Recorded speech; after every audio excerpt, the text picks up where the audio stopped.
Hey guys, welcome back to my resurrection channel. I'm Maria, and in today's video we're going to watch the multiverse in Hindu cosmology. So guys, I'm quite interested in these kind of things like cosmos, different galaxies, stars, astrology.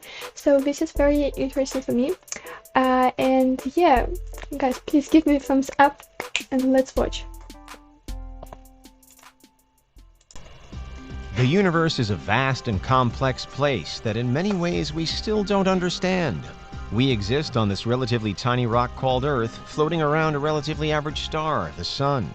And with the help of modern technology, we've only just begun to explore even a tiny part of the space that surrounds us. Given our modest cosmic standing, then, it's incredible to think that even if we were to somehow explore the entirety of the universe, there might still be more out there. But this is unveiled. I want to say that it looks so good, these visuals, like different planets and stars. I always like watching about it. Okay, let's continue. And today we're setting sail to travel the multiverse, and this time through the lens of Hindu cosmology. Do you need the big questions answered? Are you constantly curious? Then why not subscribe to Unveiled for more? Subscribe to my channel also. And ring the bell for more thought-provoking content. If you're a fan of science, science fiction, superhero movies, pretty much anything nowadays, then you're probably familiar with the multiverse. The theory that we're all living in only one of possibly infinite parallel universes. And while there's no confirmed scientific consensus as to whether or not the multiverse in any of its many guises is true, it is a concept that has crossovers into faith as well. So for today's video, we're assessing the multiverse as conceived in Hindu cosmology. Yeah, you know what? Like in Hindu cosmology, already people said like that we have a lot of different galaxies, and nowadays people like proved that fact, and I understand how people knew about it in the past. So this is a secret for me, guys. I like this idea, of different galaxies, of aliens, of different lives, because I think that, yeah, there are different forms of lives, and this is so interesting for me. I like all these movies, all these videos about it. Okay. This multiverse, it's helpful to first consider other aspects of Hindu mythology. For example, there's an important distinction made here between matter and spirit. In Hinduism, the universe is composed of both of these things, with the main difference being that matter is physical and can therefore be destroyed, whereas spirit is non-physical and can so never be destroyed. For Hindus, the physical, material part of existence is then an illusion. And so it follows that the ultimate goal of Hinduism is to reach enlightenment, a level of existence at which one can see through the illusion and realize that all... Yeah, I agree, I think that we have a soul, yeah, and I like this idea of Hinduism that there is this circle of samsara, right, and that the goal of people is to get out of it and to reach like enlightenment, and yeah, it relates to my thoughts. All material things are temporary, and that the spirit is always more important. The cyclical nature of existence is another major and well-known theme in Hinduism, and ultimately it's another key aspect to the Hindu multiverse. Oh, holy. The idea is that all material things go through three main phases of creation, preservation, and destruction. This is about like gods. And the physical part of the universe, all things that we can see, feel, hear, and so on, must eventually be destroyed. These three phases are often represented by three of the most prominent gods.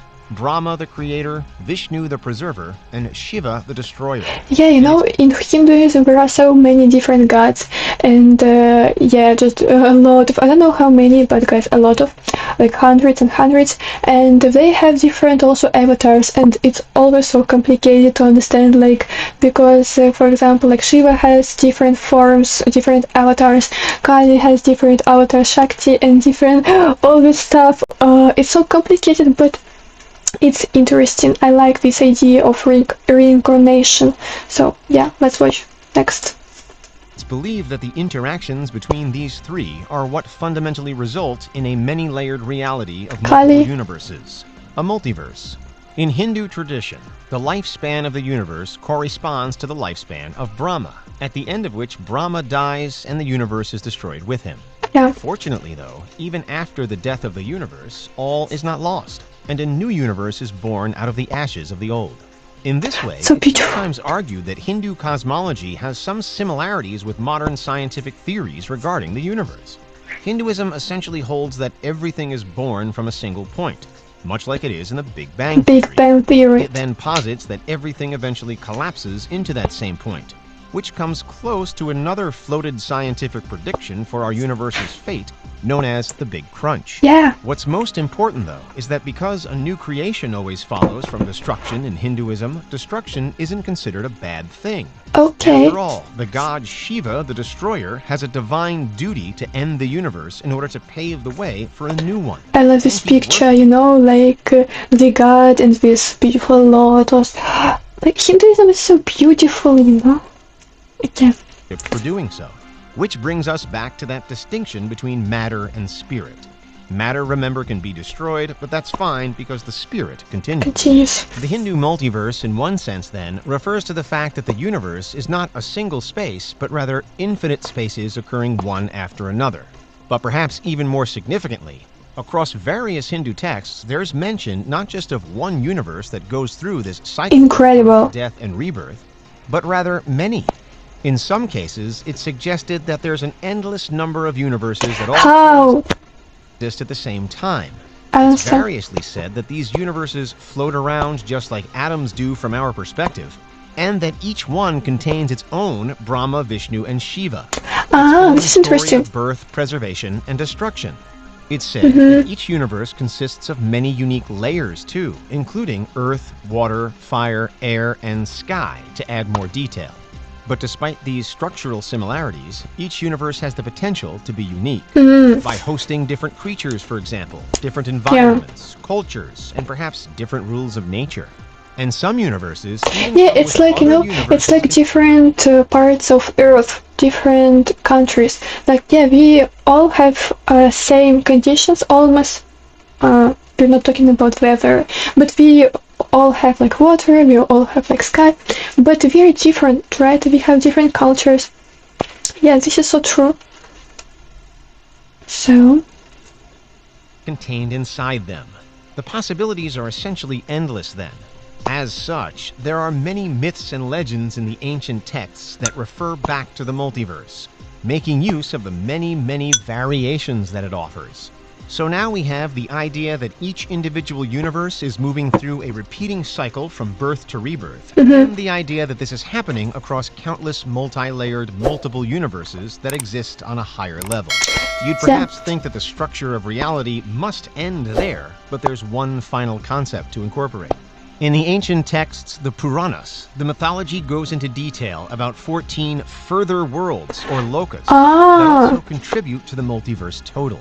There is some debate as to whether lokas are intended to be taken literally as physical realms or if they're meant as symbolic representations of different levels of consciousness. But in either case, they play a major role. The lokas are located on different planes of existence, with 7 forming the heavens or upper worlds and 7 forming hell. this is so smart. Those belonging to the upper worlds are known as the Vyaritis. And the highest of all of them is the Satyaloka, which is held to be the home of truth and is also where Brahma is said to live. You know, upper lokas then this is so smart. Like, I like this idea of different worlds and that they have like a structure. Just low worlds, middle worlds, and like at the top. And I just like reading sometimes about different mythologies, you know, like Slavic or just Scandinavic mythology. And in all mythologies there is one similarity, like people like to say that there are different worlds and they are like on different levels. So yeah, locus, I think that it can be true. Let's watch next. ascend through various levels, all containing various supreme and good deities until we get back to Earth, Yeah, which is the first and lowest of the upper worlds. From here, though, we can descend further into the lower 7 lokas, Yeah. called the pataulas. At the lower stages, we encounter various demons and malevolent forces, until we finally arrived at the lowest and worst level, the Nagaloka. To move from top to bottom of the lokas, then, is a journey from wisdom and enlightenment to immorality and sin. This is about your karma. Center, it's easy to see that the lesson contained here is that we, mere human beings, can wind up rising or falling depending on the actions we take during our lives. So now we have a full and rich picture of the Hindu reality. Let's recap. First, there's the idea that the universe moves through a cycle of births and rebirths, producing new universes every time. This cycle is guided by the gods Brahma, Vishnu, and Shiva, and carries on indefinitely. Second, we have the idea that this cycle is happening across endless universes, not just this one, that exist on a higher plane of reality. These multiple universes are many-layered and are self-contained. Third, and finally, inside Mind-blowing, cyclical universes, there's a fundamental structure of lokas, split across 14 levels in total. Chakras. Earth itself is in the middle, but there are many other realms above and below Earth, too. The highest of which promises peace, the lowest of which promises torment. For the most part, the myths and legends suggest that traveling across the multiverse is difficult, if not impossible. Many of those who do achieve it only do so with the help of at least one divine being. But to finish, we'll again highlight the distinction made at the top of this video between physical matter and the non-physical spirit. When considered against the backdrop of the multiverse, we encounter the possibility that the spirit can go to places that are otherwise impossible for our physical bodies to reach. We're imbued with consciousness, imagination, and emotions like love, fear, and hope. It's these that color or cloud our experience of life, and it's perhaps through these that we can gain a greater understanding. The multiverse in Hindu cosmology is perhaps then as much a spiritual concept as it is a physical one. I like it so much. There are elements of it that share similarities with emerging theories in physical science, yes. Yeah. But to truly explore this particular version of the multiverse, you must prepare for a journey deep into your soul. So? Navigate that journey well, and enlightenment can be yours. Yeah, you know, wow. This is so scientific, and nowadays science they agree that there are a lot of different galaxies, and Hindu cosmology already knew about it. This is fantastic, and I can't even imagine how it's possible, and I like this idea, of different lives, of reincarnation, of different galaxies, aliens, and yeah. Guys, let me know in the comments what do you think about all these things. Hinduism is a very complicated thing, it's a very complicated religion. I know something, but not very well. And yeah, I want to learn more about it. So guys, maybe you want me to watch any videos about it, let me know in the comments, because I don't know what to watch next. I would be really glad to watch, to know about it. And yes guys, see you soon.